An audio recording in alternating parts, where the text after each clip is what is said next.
સુરતમાં વિદેશ મોકલવાના બહાને 45 લાખની ઠગાઈ, વર્ક પરમિટ આપવાના નામે 45 લાખ પડાવ્યા।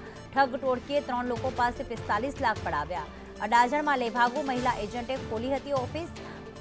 વેન્ચનીમાં હબમાં ઓફિસને તાળું મારી પૈસા લઈને રફુચક્કર થઈ ગયા। કૃષ્ણા કન્સલ્ટન્સીના જીતેન્દ્ર ગોસ્વામી સહિત 3 સામે ફરિયાદ। વિદેશ મોકલવાના બહાને 45 લાખની ઠગાઈ કરી હતી।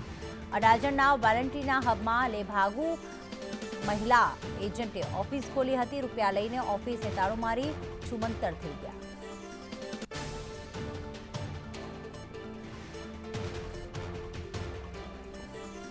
મનીષ અમારી સાથે જોડાઈ ગયા છે। મનીષ, કઈ રીતે છેતરપિંડી આચરવામાં આવી? કુલ વાત કરીએ તો સુરતના અડાજણ વિસ્તારમાં વિઝા કન્સલ્ટિંગ છે તે લોકો સાથે છેતરપિંડી કરી છે।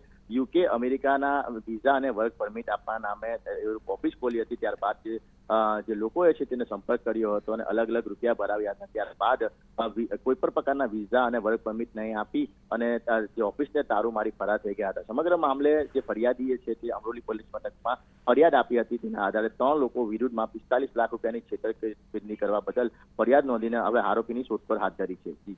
આભાર મનીષ તમામ વિગતો માટે।